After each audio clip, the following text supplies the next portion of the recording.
എന്താണ് ലാലേട്ട ഇത്? പ്രേക്ഷകരുടെ കണ്ണിൽ പൊടിയിടുകയാണോ? ഞങ്ങൾ ഓരോരുത്തരും ചോദിച്ചത് ജാസ്മിൻ്റെയും വാപ്പയും തമ്മിലുള്ള കോൺവെർസേഷൻ്റെ ഡീറ്റെയിൽസ് അല്ലെങ്കിൽ ആ ഫോൺ കോൾ പുറത്തുവിടാം. പക്ഷേ വന്ന പ്രൊമോ അനുസരിച്ചിട്ട് ലാലേട്ടൻ ചെയ്യുന്ന എന്താ വെച്ച് കഴിഞ്ഞാൽ ജാസ്മിനെയും ഗബ്രിയും ഇട്ട് കൊടയുന്നുണ്ട്. വീട്ടിലുള്ള ഓരോരുത്തരുടെ അടുത്തും അവർ അഭിപ്രായങ്ങളും ചോദിക്കുന്നുണ്ട്. പക്ഷേ ഇതൊരു തരം കണ്ണിൽ പൊടിയിടലായിട്ടാണ് എനിക്ക് തോന്നുന്നത്.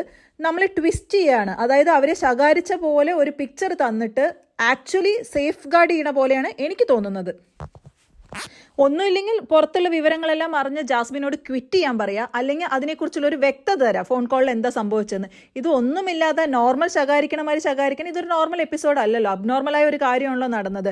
അപ്പോഴല്ലേ ബാക്കിയുള്ള 17 മത്സരാർത്ഥികൾക്കും നിങ്ങളൊരു ജസ്റ്റിസ് കൊടുക്കുന്ന പോലെ ആവുള്ളൂ. ഇതിപ്പോൾ അവിടെ ഇരുന്ന് കളിക്കുന്ന എല്ലാവരും കഥയറിയാതെ ആട്ടം കാണുന്ന പൊട്ടന്മാരെ പോലെയാണ് നമുക്ക് തോന്നുന്നത്. അവർ മാത്രമല്ല കേട്ടോ പൊട്ടന്മാർ, ഇത് കണ്ടുകൊണ്ടിരിക്കുന്ന നമ്മളും പൊട്ടന്മാരാണ്. ഇനിയിപ്പോൾ ഈ പ്രൊമോയിൽ കാണിച്ചിട്ടില്ലെങ്കിലും ലാലേട്ടൻ ആ കോൾസിന്റെ ഡീറ്റെയിൽസ് പുറത്ത് വിടുന്നുണ്ടോ എന്ന് നമുക്ക് അറിയില്ല. അങ്ങനെ കാണിക്കുന്നുണ്ടെങ്കിൽ അത് വളരെ നല്ല കാര്യം, ജനങ്ങൾക്കൊരു വ്യക്തത വരും എന്താണ് സംഭവിച്ചതെന്ന്. എന്തായാലും ജാസ്മിനോ ഗബ്രിയോ ഇതൊന്നും അക്സെപ്റ്റ് ചെയ്യാൻ പോകുന്നില്ല അവർ തെറ്റായിട്ട്. അവർ മിക്കവാറും വീട്ടിലുള്ള ബാക്കി എല്ലാവരും തലമയ്ക്കിട്ട് ഞങ്ങൾ വെറും ഫ്രണ്ട്സ് ആയിരുന്നു എന്ന് പറഞ്ഞ് ന്യായീകരിക്കാൻ എന്നെ പോണതാണ് എനിക്ക് തോന്നുന്നത്. അത് ഈ രംഗം കൂടുതൽ വഷളാക്കുകയും ചെയ്യും.